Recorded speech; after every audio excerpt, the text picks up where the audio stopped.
You don't deserve that money, Amanda said angrily over the phone. I've been in this family for 8 years, and you just married in. That trust fund should be mine. I sat in my home office, staring at my computer screen. A bank alert had popped up just minutes before her call. Someone had tried to take $5 million from my account, but the bank had stopped it. Amanda hadn't even waited an hour after trying to steal my money before calling to yell at me. My name is Olivia Parker, and I'm 32 years old. My husband's sister was trying to take away what my grandmother left me. The trust fund wasn't just money. It was Grandma Rose's way of making sure I could continue her charity work after she passed away. Amanda, I said, keeping my voice calm, forging my signature is a crime. Did you really think the bank wouldn't check before approving the transfer? She laughed, sharp and bitter. Please, I know all about your security. James told me everything while you were away at that charity event last month. My heart sank. My husband James had access to my accounts. We had always been open with each other, but now Amanda's words made me wonder, had he helped her? I deserve that money more than you, Amanda said, her voice rising. Do you know how hard it is to watch you give away my family's wealth?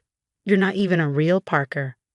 I glanced at a photo on my desk, Grandma Rose and me at a children's hospital she had helped build.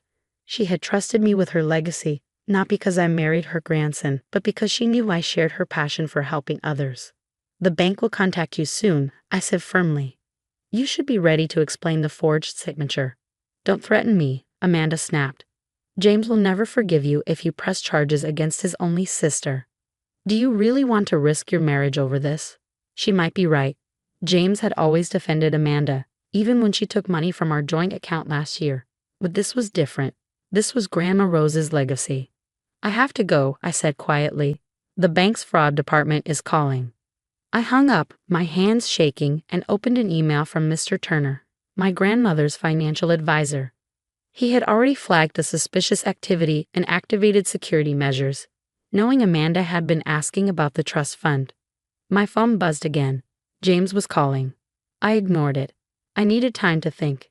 Did he help Amanda, or was he just too trusting? Then the bank called. Mrs. Parker. This is Sarah Chen from First National Bank's fraud department. We need to talk about a suspicious transfer attempt on your account. I took a deep breath. Yes, I'd like to press charges for attempted fraud. We've recorded everything, the forged signature, the transfer attempt, even Amanda's phone calls where she claimed to have power of attorney. Should we contact the police?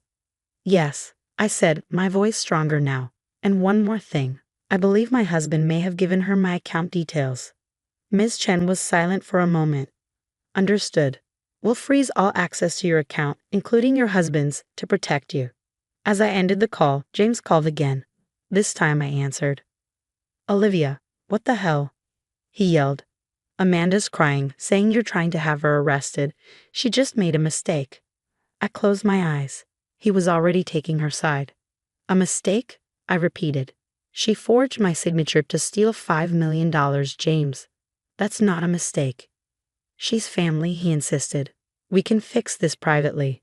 You don't need to call the police. Family. That word felt like a weapon. I had spent years trying to be part of the Parker family, but moments like this reminded me that I never truly belonged. You're right about one thing, I said. Family is important. That's why I have to protect Grandma Rose's legacy, even if it means protecting it from our own family. I hung up and pulled up the security footage from my home office. I had installed the camera as a precaution, hoping I'd never need it. Now, it would show exactly how James accessed my files while I was away. Sometimes protecting what matters means preparing for betrayal, even from the people closest to you. My phone buzzed again, a text from Amanda. You're making a huge mistake. Hope your precious trust fund is worth losing your husband over. I didn't reply. Instead, I forwarded the message to Mr. Turner as more proof. Amanda thought she was threatening me, but she never understood what the money really meant. It wasn't about being rich. It was about keeping a promise to someone who believed in me. Amanda would make her next move. But this time, I was ready. The next morning was full of chaos. I woke up to find that James hadn't come home. His text explained that he had stayed at Amanda's house, helping her deal with this nightmare.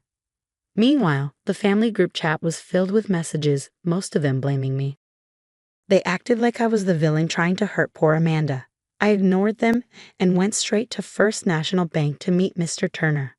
The bank's security footage clearly showed Amanda trying to use a fake power of attorney document. She had even styled her hair like mine to trick the tellers. Mr. Turner slid some photos across his desk. "This is strong evidence," he said, "but there's something else you need to see." He showed me a list of failed transaction attempts from the past 3 months. All of them used my credentials. I looked at the dates and my stomach dropped. These attempts happened when I was away at charity events and hospital visits, times when James was home alone. "We tracked the IP addresses," Mr. Turner continued. "They all come from your home." "James," I whispered. "He had been testing my account security this whole time." "And there's more," Mr. Turner said seriously. "Last week, someone tried to change the trust fund beneficiary to Amanda's name." I felt dizzy. James was the only other person who had access to those documents. He had been helping his sister steal my inheritance. My phone buzzed. A message from my mother-in-law. "Family meeting. Tonight, 7 p.m. Be there or we'll take this as your admission of guilt." Guilt? As if I was the criminal here. "What do you want to do?" Mr. Turner asked gently. I straightened my shoulders, channeling Grandma Rose's strength. "Proceed with the fraud charges. And Mr. Turner, gather all the proof of James's involvement. Every attempt, every access, every betrayal." He nodded. "And the family meeting." "Oh, I'll be there," I said. "But first, I need copies of everything."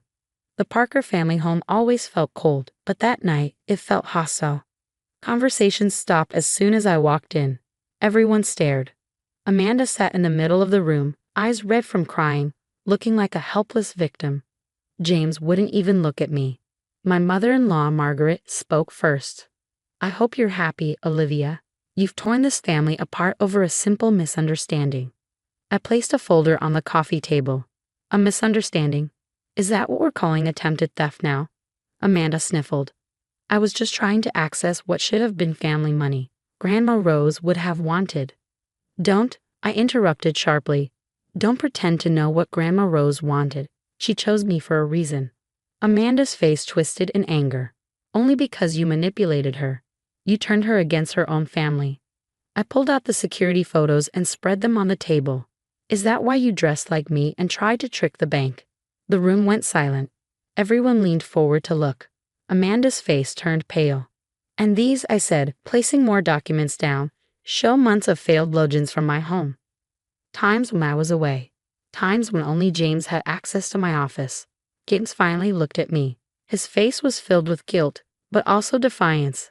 "I was just trying to help my sister. You wouldn't understand. You're not really family." The words stung, but I kept my face blank. I pulled out my last piece of evidence, Grandma Rose's final letter to me. I read aloud, "My dearest Olivia, I'm entrusting you with more than money. I'm entrusting you with my legacy.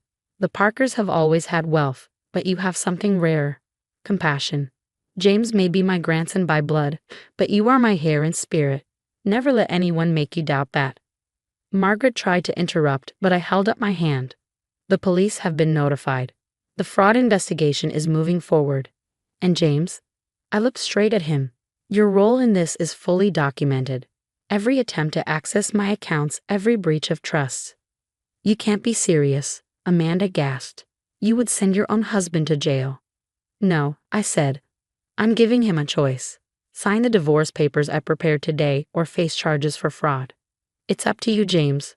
The room erupted.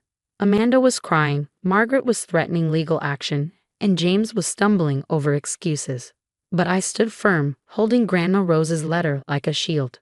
As I walked out of the house that had never truly been my home, James called after me. "Olivia, wait. We can talk about this." I turned back once. "You know what's funny? If you had just asked, I would have helped Amanda. That's what the trust was for, helping people. But instead, you both chose to lie and steal." I got in my car, leaving the Parker family to deal with their choices. Sometimes protecting a legacy means standing alone. Grandma Rose would have understood that too. A new beginning. The consequences of that night came quickly. Within days, Amanda was arrested for fraud. The evidence against her was overwhelming: security footage, fake documents, and multiple failed attempts to steal from the trust fund. James, realizing he couldn't escape blame, signed the divorce papers. His last message to me was bitter. I hope the money keeps you warm at night since you chose it over family. But he never understood. It was never about the money. 3 months later, I sat in Mr. Turner's office, reviewing updates on the trust fund. The children's hospital was expanding, and a new scholarship program was in progress. Amanda took a plea deal, Mr. Turner said. 2 years probation, and she has to pay back what she tried to steal. James has been removed from all accounts, and the divorce is almost finalized. I nodded, feeling a mix of sadness and relief. And the trust security? Stronger than ever. No one can access it without multiple layers of verification now. Your grandmother would be proud of you, Olivia. Hearing Grandma Rose's name made me smile. I thought back to our last conversation before she passed. She once told me, money doesn't change people, it just reveals who they really are. The Parker family tried to ruin my reputation. They spread lies, claiming I manipulated Grandma Rose and betrayed them out of greed. But the truth spoke for itself. And more importantly, the trust fund continued to help those who truly needed it. Last week, I received a letter from a little girl who had life-saving surgery at the hospital wing funded by the trust. Her crayon drawing now hung in my office, next to a photo of Grandma Rose and me at the ribbon-cutting ceremony. My phone buzzed. A message from Amanda's lawyer. She wanted to meet, claiming she wanted to apologize. I declined. Some bridges, once burned, should stay that way. Margaret still sent me messages, filled with guilt trips and veiled threats. Her latest read: the family name meant nothing to you. You destroyed everything we built. But she was wrong. I hadn't destroyed anything, I had protected it. The trust fund was still doing what Grandma Rose intended, helping people, changing lives. One evening, I walked through the hospital wing that bore Grandma Rose's name. I stopped by her portrait, her warm, knowing smile watching over me. You were right, Grandma, I whispered. About everything. A nurse approached, leading a little girl by the hand. Mrs. Parker, this is Emma. She just finished her last round of treatment, and she wanted to thank the person who made it possible. I knelt down to Emma's level. She smiled shyly and handed me a glitter-covered card. Thank you, she said softly. As I watched her skip away, I opened the card. Inside, in wobbly handwriting, were the words, "You're my hero." I looked up at Grandma Rose's portrait again, her eyes filled with the quiet wisdom I had always admired. Money is just a tool, Olivia, she had once told me. What matters is how you use it. Amanda and James only saw dollar signs, but Grandma Rose had seen potential. She had trusted me to see it too. Standing in that hospital, surrounded by the lives she had touched, I knew I had made the right choice. I hadn't lost a family, I had honored one. And somewhere, I knew Grandma Rose was still smiling, proud that her legacy had fallen into the right hands.